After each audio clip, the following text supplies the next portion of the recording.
Fala galera, beleza? Fala galera, beleza? Bem-vindos ao canal de cortes da AutoSuper. Aqui no canal de cortes você vai ver os melhores cortes do nosso dia a dia aqui do nosso canal principal. Se você não quer perder eles, você gosta desses cortes, se diverte com eles, o que você vai fazer? Clica no joinha, tem um botão para você se inscrever no canal, se inscreve no canal e ativa as notificações para não perder nenhum corte. Breno, conta um pouquinho pra galera da sua trajetória, né? Conta e daí eu vou fazer algumas perguntas.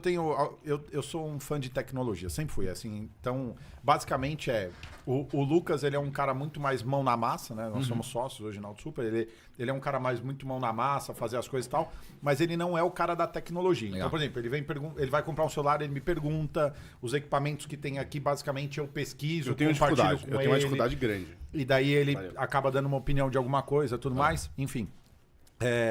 Conta um pouco da sua trajetória e depois eu vou fazer algumas perguntas mais aliadas à tecnologia. Boa. E daí a gente volta para o assunto de carro. Enquanto isso, enquanto ele responde, a galera manda bala aí no chat, fala da cidade que vocês estão falando. A gente quer saber se tem gente do Brasil inteiro, de fora do Brasil. Quero ver aí no chat. Manda a cidade que vocês estão falando e compartilhem a live também, por favor. O pessoal que tá no Insta, seguinte, ó, quem tá no Insta, porque eu não quero interromper mais esse cara aqui, porque, tem muita coisa legal hoje. A gente sabe que o tempo dele é curto, é um prazer estar recebendo ele aqui. Então, assim, eu vou interromper o menos possível. Quem tiver no Instagram, corre já pro YouTube, beleza? Vamos encerrar lá. Boa, né? Mas vamos lá, cara.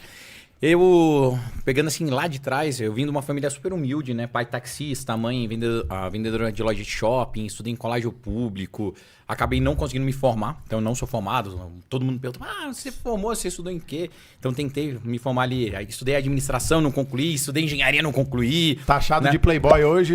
Hoje em dia sou playboy, mas cara, morava quando eu morava com meu pai, morava com a minha mãe, né? Na Vila Mariana, no fundo da casa de uma senhora, da Dona Maria, que, tinha que... Eu brinco que era um campo minado, né? De cocô, assim, do cachorro pra passar. Pô, eu morava num quartinho, um banheiro do lado de fora, tal. Hoje, quem olha, você fala, o cara nasceu em... Não sabe, berço de ouro. Né? Não sabe como que foi a jornada. Mas eu sempre fui aquele moleque muito curioso, cara, pra ter tecnologia. Eu tenho 41 anos. Então, na minha época, foi quase a virada ali de tecnologia. Não existia ainda internet, né? Primeiro começou com o BBS, depois internet, depois aquela bolha. E eu não tinha acesso. Então... Para eu ter acesso, eu tinha duas escolhas. Ou ia lá pro caminho errado, ou falava assim, eu vou dar uma estudada e tentar arrumar um trampo, alguma coisa para ter contato com um computador que era muito caro. Meu pai, taxista, não ia conseguir me dar nunca, minha mãe também não. Então comecei a estudar e ficar mais curioso sobre tecnologia. Daí, quando eu tinha mais ou menos uns 14 anos, eu comecei a trabalhar como micreiro. Então, o pessoal ia montar computador, eu montava os computadores lá na Santa Efigênia, tudo. Nessa idade a gente tem a mesma idade, de 83 os dois. Eu era dos fórum hackers. Então, eu também, cara, lembra? Eu lia livro em inglês. Eu aprendi inglês por causa disso, exato. Eu assinava a Wired para poder receber, olha como eu era velho lá na época. Saía a revista lá, demorava 3 meses para chegar aqui para eu ver as novidades que tava acontecendo. Eu tinha um cara que ele era de cibersegurança do Itaú já na época. Olha que animal. Ele já era um tiozão, eu tinha, sei lá, 14, 15 anos, ele dava os livros para mim. Isso é legal, isso era legal. Então, daí eu comecei... Aonde você errou? Agora eu vou te entrar. Onde você errou?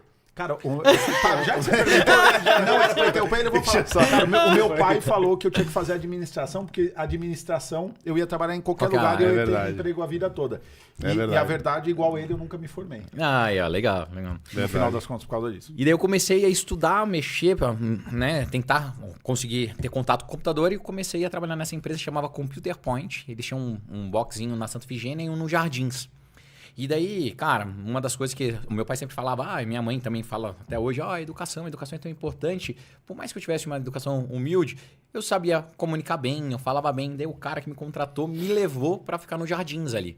E eu montava os computadores, comecei a dar aula para umas veinhas começaram a gostar de mim. Legal. Daí eu fiquei conhecido, comecei a ganhar uma graninha, daí dava aula final de semana, montava a apostila, fui começando a ficar... Fazendo upsell nas velhinhas, é basicamente isso. Isso, upsell, ganhando meu dinheiro, até consegui comprar meu primeiro computador, daí comprei meu primeiro computador, naquela época estava começando a internet de fato, então daí... Comecei a ir para o lado de cibersegurança, eu ajudava o pessoal, não sei se vocês conheceram o IRC, que é tipo... um chatzão. Então daí Jogava no Wiki de madrugada. Jogava no já Wiki. tava cansado de estudar. Então eu ajudava o pessoal do Ninja Script, que tinha lá um script que era fodástico, super customizado. Então fazia parte lá do grupinho. E foi aí que eu comecei a aprender sobre comunidade e troca de conhecimento na internet. Que ano isso? Você tem uma ideia só pra... Puta, eu tinha 14, 15 anos atrás, vai. vai. Ser 98.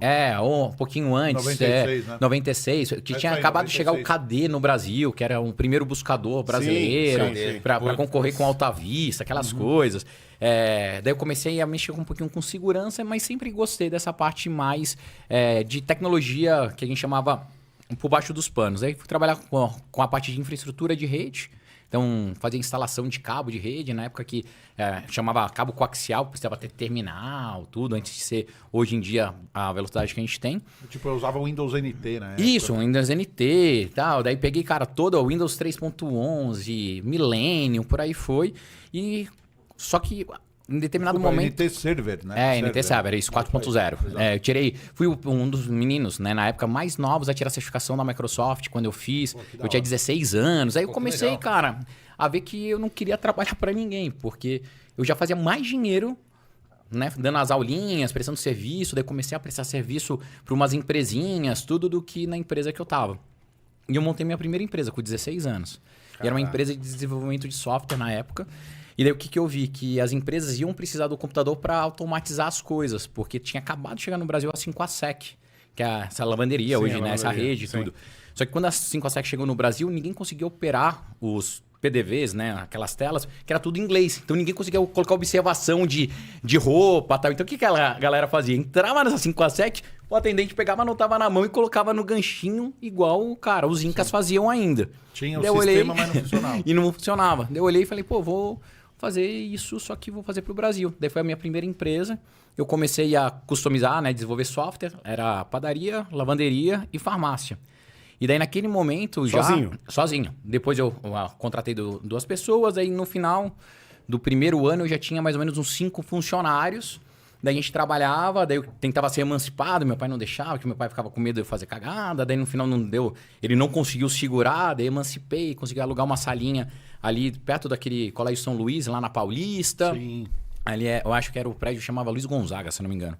E daí minha salinha era ali, daí eu comecei a fazer o software e comecei a vender. Daí foi minha grande sacada, não só o software, eu vendia o pacote. Então eu vendia o computador, porque eu chegava na farmácia e ele falava, mas eu não tenho computador. Eu falava, não, fica tranquilo. Eu te vendo no computador, com software de gestão, você paga parceladinho por mês. Então eu fazia quase se fosse uma assinatura ali. E essa empresa eu fiquei até meados de 2000, de 96 a 99. Daí foi quando eu decidi vender essa empresa, que ela foi pós-bolha da internet. Na bolha da internet, uma galera ganhou muito dinheiro. E eu fiquei meio que de fora, porque eu falava assim, putz, devia ter apostado na internet. Eu fiquei fazendo software e tal. Então perdi o boom ali. Você estava fazendo um negócio local e a galera Exato. estava fazendo negócio... E daí eu falei, putz, cara, não, tem que tentar fazer alguma coisa, porque eu tava na onda de prestação de serviço. No final das contas, eu vendia as minhas horas, conseguia vender mais caro, já tinha uma vidinha ok, não era super, mas decidi vender a empresa. Nessa época que eu vendi a empresa, um amigo me chamou para ir para Londres, para tentar trabalhar lá, para fazer uma grana. Nessa época eu tinha acabado de comprar meu primeiro carro, que daí...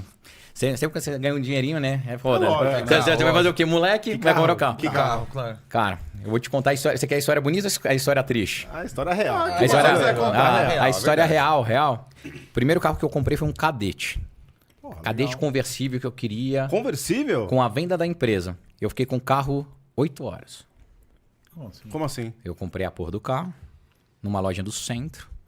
Paguei à vista o carro, não sei o que, com dinheiro. Não, como era moleque, era imbecil, né?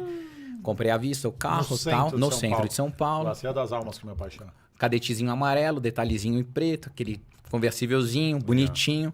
Cheguei em casa, parei na frente de casa, subi correndo pra avisar pro meu pai e pra minha mãe. Comprei meu carro, vamos pra praia. Na hora que a gente desceu, o carro não tava mais lá. Sério? Sério. Roubaram meu carro. Em 8 horas. Em 8 horas. Mais. Nunca mais achei meu carro. Você é seguro? Nunca mais. Não, naquela época a gente não fazia, né, 8 cara? 8 horas, irmão, naquela época, 8 horas era tipo... tipo 2 minutos. Não, e assim, cara, e certeza 8 que... 8 horas é tipo 60 dias na realidade de hoje. Do não. Você consegue fazer em 60 dias, você demorava... E daí eu era moleque, eu tinha literalmente 18 anos. 18 anos. Tinha acabado de fazer 18, tinha vendido a empresa, peguei o dinheiro da venda da empresa, gastei um bom pedaço, que não era igual hoje em dia, né? Assim, você vai vender a empresa hoje, você fica bem. Sim. Naquela época era meio que trocar dinheiro, sabe? Daí comprei o carro, cara, não fiquei com nada. Daí meu pai, cara, como assim? Eu falei, não, eu comprei numa loja dele, mas se transferiu o carro. Eu falei, não, eu ia no cartório. Daí, cara, meu pai na hora falou, cara, isso aí é carta marcada, vamos lá. Daí meu pai tentou ir, chamou um amigo da polícia, não sei o que, no final não deu nada, perdi meu dinheiro. Daí o segundo carro que eu comprei, que daí sim foi um carro, e daí fiz o que todo brasileiro fazia, era financiar. E fiquei bem enforcado na época, foi um Palio, aquele Paliozinho vermelho, primeiro, 1.0, né? Eu acho que foi de todo mundo, né? Que o cara... O ED ou o EDX? Cara, não lembro. Duas portas? Duas portas, basicão. E daí eu ED, lembro então. que era ele ou um Celta Verde Guaraná que tava em promoção, que era o que o meu dinheiro dava. Tava daí eu ali, falei né? assim, putz, eu prefiro vermelho Ferrari. Daí eu até brincava, né? Daí ficava lá com o meu Paliozinho. Boa escolha, cara, boa escolha. E daí, por causa desse carro que eu acabei indo pra Londres, e daí minha vida começou a mudar de verdade, porque tinha vendido a empresa, achei que ia conseguir montar outra coisa rápido, tinha gasto dinheiro, daí fiquei com 2 prestações atrasadas do carro. Daí esse meu amigo virou pra mim, que é meu quase primo hoje em dia, que a gente se conhece desde moleque, falou, cara, vamos pra Londres, a gente trampa lá. A gente fica... Isso no final do ano, né? Essa cabeça dos moleques. A gente vai, trabalha numa cidade lá, tem um monte de turista, a gente ganha uma grana, você consegue pagar o carro e a gente volta com dinheiro. Naquela época a Libra tava quase R$6. É isso aí, eu tava morando lá. Não tá tão diferente de hoje em dia, né? Mas, mas tava lá 6 Hoje tá um conto. pouquinho mais. Eu falei, pô, cara, se bobear dá pra gente ganhar, como que a gente vai fazer? Na época não tinha cartão de crédito, não tinha nada. Ele tinha uma graninha, ele falou, não, compra no cartão do meu pai, depois você dá um jeito de pagar pra ele. Nem contou pro pai dele, acabou comprando. Fez um rolo. Naquela central de intercâmbio, na CI, naquela época, fazendo propaganda aqui pros caras lá, que era assim que comprava, não tinha decolar, não tinha nada na época. Daí, cara, eu peguei e a gente foi pra Londres, e eu cheguei em Londres no dia 26 de dezembro. Pré-Réveillon. Pré-Réveillon, depois do Natal. Cara, frio pra cacete. Nossa. Pegamos a maior nevasca dos últimos Chegou anos. com aquela roupa brasileira que esquenta pra caramba. Roupa brasileira, tênis que molhava pra caramba, sem grana pra comprar porra nenhuma. Sem documento, em resumo, né? Ali eu consegui trabalhar como lavador de prato, KP. Lavava prato, lavava banheiro, colocava estoque num restaurante, que até quem me segue nas redes sociais viu esses dias que eu fui pra final da UEFA Champions League. Levei minhas crianças lá pra ver onde o papai tinha trabalhado, Legal, lá tinha se ferrado bastante. E fiquei lá com um tempo pra poder pagar as coisas de volta. E daí, nessa volta de Londres, eu voltei com um celular, na época que tinha acabado de lançar o GSM. E eu falei, pô, vou levar pro Brasil, que não vou ter grana pra comprar outro. Chegando lá, eu uso o telefone. E eu cheguei no Brasil e vi que o telefone não funcionava. Fui na loja da TIM, peguei o chip e coloquei ali. Qual marca era? Era um Siemens na época. Siemens. S45. Fui colocar lá, não funcionou. Eu falei, pô, cara, o mesmo hardware, mesma rede, tudo. Deve ser alguma coisa de software.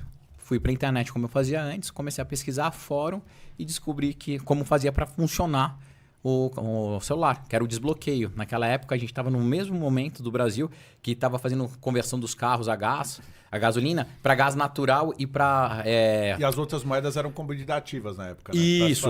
Não, super. E daí a galera pegava, transformava o carro e todo mundo falava, não, mas desbloquear celular não é legal. Eu falava, não, é a mesma coisa que você faz o carro. Você compra seu carro a gasolina, quer transformar ele para álcool, gás natural, tudo bem. E comecei um negócio chamado desbloqueio, ali Desbloqueio BR, que foi a grande virada da minha vida, porque eu fiquei de 2001 a 2000... de 2001 a 2007, desbloqueando qualquer tipo de celular. Eu virei o cara... Você foi o primeiro a desbloquear um iPhone no Brasil? Foi. O primeiro a desbloquear o iPhone no Brasil, o original, e o primeiro no mundo a desbloquear o iPhone 3G. Você desbloqueava o iPhone para ele funcionar no Brasil? Isso, Quem você conhecia ou também estava presente naqueles caras que faziam aquele desbloqueio para você conseguir baixar os aplicativos, lembra? Sim. Como é Que que é o chamava jailbreak, aquilo? né? Jailbreak. Isso, Comigo, cara. O cara manja, o cara manja. O importante é saber. Então, Você tem um zap, pelo menos usei o meu aqui, beleza. O negócio do Porque jailbreak... eu usava jailbreak, Isso, eu fiz jailbreak.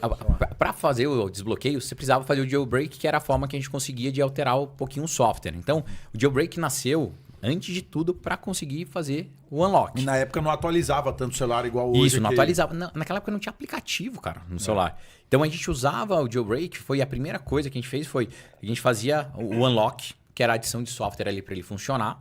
Depois a gente começou a fazer aplicativo, antes do iPhone ter aplicativo, nasceu um negócio chamado Installer e depois o Cydia, que era como você Cydia, isso, pô, verdade. que você fazia instalação de aplicativo. Quem inventou essa parada foram 3 pessoas, Sauric, daí o GeoHot e a Erika Sadum, que daí eles falaram assim, pô, o iPhone tem tanto potencial, por que a gente não cria aqui um repositório com aplicativo? Daí as pessoas começam a desenvolver aplicativo e a Apple lançou a loja de aplicativo 1 ano e meio, quase 2 depois.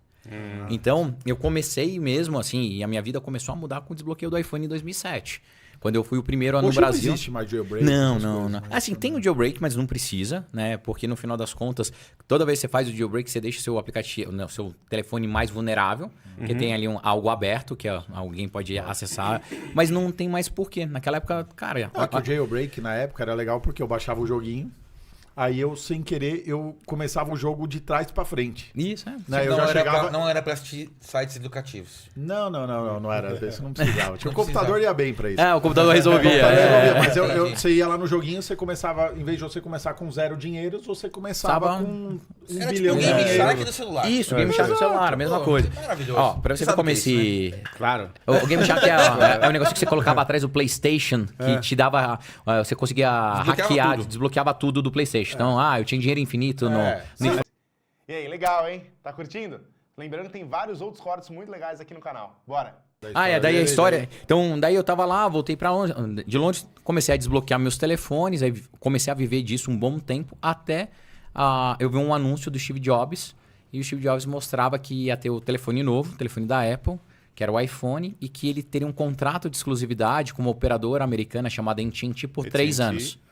Então, você poderia comprar o iPhone, só que ele só funcionaria Com na a AT&T durante 3 anos. Daí, na época, a gente... Esperto, As duas empresas Exato. foram uma baita jogada. Uma baita jogada, e a Apple precisava naquela época. A Apple não era o tamanho que a Apple Sim, é hoje. Ela ela precisava do precisava de dinheiro de P&D da AT&T para subsidiar Sim. A o produção. desenvolvimento. E colocar mais antenas também para que funcionasse. Naquela época era Edge, não era nem 3G, 2G, não era nada, né? Então a gente tá falando de muito tempo atrás. E daí eu até brinco que atrás de um grande homem sempre tem uma grande mulher. No meu caso, tinha uma grande mulher e um japonês pequenininho, que era o Paulinho, que era meu sócio, que era outro cara nerdzão. Eu virei pro Paulinho e falei, Paulinho, o negócio do iPhone vai ser lançado. Isso foi em janeiro. O iPhone ia chegar no mercado em junho. Cara, vai mudar a nossa vida, a gente tem que desbloquear essa porra, se a gente conseguir... Daí naquela época eu pensava outra coisa, né? A gente vai arrumar um puto emprego, a gente vai ser contratado, ou então a gente vai ganhar dinheiro. Né? Ainda era o pensamento da CLT, né? Isso, Que bagulho louco. da CLT, e quando a gente conseguiu fazer, eu tinha um médico que estava lá em Nova York, ele era viciado em telefone e celular. Ele me ligou e falou, pô, Breno, tô aqui, tô vendendo um tal de iPhone, você consegue desbloquear? Era o primeiro iPhone. O primeiro iPhone. Aquele Era redondinho atrás. Isso, redondinho atrás, metade cinzinha, bundinha preta e tal. Tive isso aí. E daí ele falou assim, pô, você consegue desbloquear? Eu lá no meu ímpeto, né? Eu falei, não, doutor, teve algum telefone que eu não desbloqueei pro doutor? Pode trazer que eu consigo. E a minha sorte foi que foi lançado numa sexta-feira, sábado de manhã tava em Guarulhos, sábado na hora do almoço tava na minha casa na Vila Mariana, ali na Afonso Celso, que foi meu escritório por muito tempo. E começou a batalha para conseguir desbloquear. Daí depois foram quase 7 dias. E daí assim que eu consegui desbloquear, eu, né, comemorando com o Paulinho pra caramba, funcionou. Daí foi quando eu comecei a entender de fato o potencial que a internet podia fazer pras coisas. Que o Paulinho falou, tá, e aí, desbloqueamos, o que a gente vai fazer? Eu falei, cara, relaxa que eu já tenho um plano. O cara tem uma câmera naquela época que chamava Sony Mavica, filmei. Cara, puta voz de detonado, 7 dias sem dormir, virando, né, pra não perder nada. Consegui desbloquear aqui, vou mostrar, tal. E eu tive a ideia de subir pro YouTube, naquela época. E quando eu gravei, eu deixei de propósito o meu número aparecendo, pra mostrar que ligava e tava funcionando. Daí eu pegava e digitava lá, 81 11 14 32, que era meu número, e depois ele ligava pro meu Nextel pra mostrar que tava funcionando o telefone. Fui dormir, isso era tipo... 1h30 da manhã, 2 horas. Quando foi umas 4h30, 5 horas, meu telefone começou a tocar. Cara, você conseguiu desbloquear o telefone mesmo? Cara, eu falei, cara, consegui e tal. Pô, não é possível, eu tô com um monte aqui e tal. E que daí foi onde eu conheci meu primeiro grande amigo, né, e investidor, que é o Marcelo Nadolski, dono da Kart Blindagens. Não sei se vocês conhecem. Conheço. O Marcelão da Kart, que meu brother, ele que depois botou dinheiro nas minhas primeiras empresas. E o Marcelo tava desesperado, que o Marcelo, pensa num cara nerd, cara. O Marcelo é nerdola. A Kart, que é uma super blindadora, ele tinha um laboratório montado animalescamente bem lá. Caralho. Foda pra caramba. para fazer, ele não tinha conseguido desbloquear. E eu e o Paulinho, numa mesinha de zoada, depois até eu te mostro aqui as fotos aqui no WhatsApp, esses dias que eu tava mandando para um jornalista. Cara, a gente conseguiu fazer, ele não acreditou. Daí ele foi em casa, foi a primeira vez que eu vi uma Panameira na minha vida. No outro dia, eu falei assim, pô, Marcelo, que hora você pode passar aqui? Eu quero ir aí, quero ver. Eu falei, chega umas 11, eu não tinha dormido. Cara, 9 horas da manhã ele tava na minha casa, tocando a buzina, que o meu prédiozinho não tinha elevador, não tinha porteiro, não tinha nada. Meti o cabeção lá pra um polonês, meio careca, tal, com segurança. Uma Panameira linda na porta de casa. Eu falei, caralho, quem que é esse doido? Zero. Primeira do Brasil, desci, ele se apresentou, falou, cara, você fez mesmo? Posso ver? Daí eu falei, não, então entra aqui, que eu vi que tinha bastante grana. Subiu no apartamento que eu morava com os meus pais, tudo. Ele viu o telefone e falou, cara, não acredito, você conseguiu fazer isso.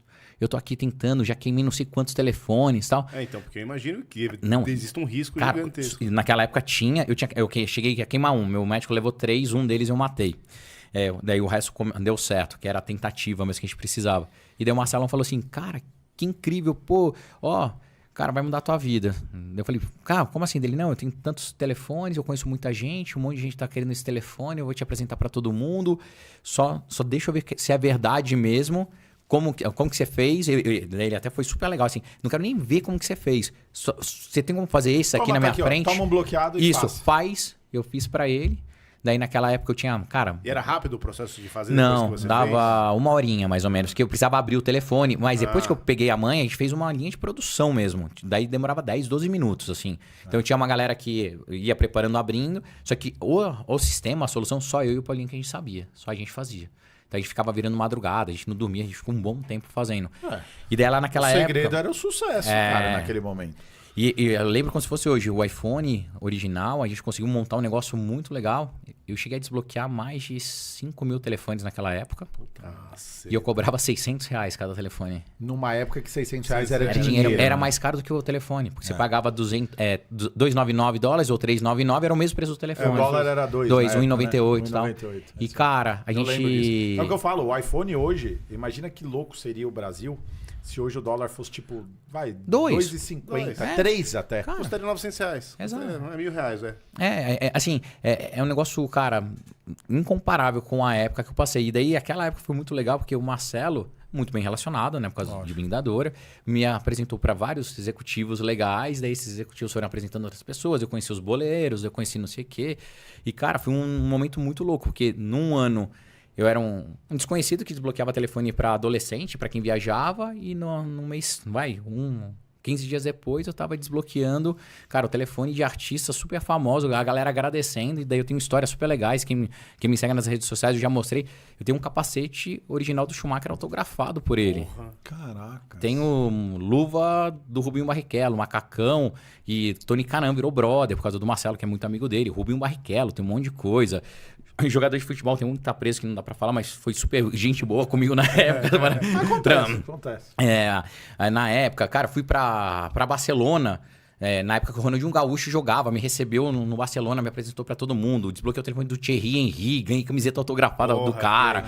Assim, fui depois pra Milão, Adriano Imperador. Uma loucura, tipo, assim. Se falasse há 15 dias atrás que a sua vida ia acontecer isso, você não fazia a mínima. Você falava, você é um piadista, cara, eu virava veio pro um cara Paulinho, do futuro e te falava isso. Eu virava pro Paulinho e falava assim, nossa vida vai mudar, mas eu não tinha ideia de como ia mudar. Então, daí foram mais ou menos 2 anos de desbloqueio de iPhone muito intenso, assim, que a gente não dormia, porque daí começou, o Steve Jobs até falou, e foi um dos meus marcos, assim, mais legais, que o Steve Jobs me citou numa das entrevistas. É isso que eu ia falar, você chegou a ter algum citou, tipo de contato com ele? Eu tenho, assim, eu cheguei muito perto do Steve Jobs, cumprimentei ele me ignorou, mas ele falou de mim numa entrevista e eu tenho certeza que ele me ignorou no dia que eu tava lá na WWDC, que é um encontro, porque ele sabia quem que eu era. De propósito. E o Paulinho falou, cara, certeza. Que na época que a gente tava desbloqueando, a Apple tava recebendo muita pressão, porque, cara, como que é assim? Você é uma empresa extremamente segura, né? Tem um contrato com uma empresa e tem um pessoal habilitando o telefone, desbloqueando, o que acontece? E daí naquela época ninguém sabia direito como a galera fazia. Nos Estados Unidos tinha realmente uma galera que ativava o chip com dados falsos, então tinha umas contas quilométricas da AT&T. O pessoal até chegou a vir no Brasil para ver como que eu fazia, que é até uma história interessante. Mas no final, ele chegou na versão quando foi lançar o iPhone 3G. Ele deu uma entrevista, a gente vai lançar o iPhone novo, não sei o que e tal. E é o iPhone mais seguro, como a Apple faz até hoje, não o melhor, o mais seguro, o mais foda, né? E eu quero ver hackers como GeoHot e McMazi conseguirem desbloquear esse telefone. Depois de 12 horas eu tinha desbloqueado e tava em todos os sites. E daí foi aí que... É que é da hora, porque não era ele programando, né? Era alguém que ele pagou pra programar, pra fazer o negócio. E o cara falou, isso daqui é inquebrável. Ele confiava no cara. Não existe software perfeito. Não existe, até hoje, não existe software perfeito. Legal, né? Corte é sempre bacana. Bom, quer ver mais? Clica aqui ou clica na bolinha pra fazer parte aqui da AutoSuper. Se inscreve, tamo junto. Valeu, galera.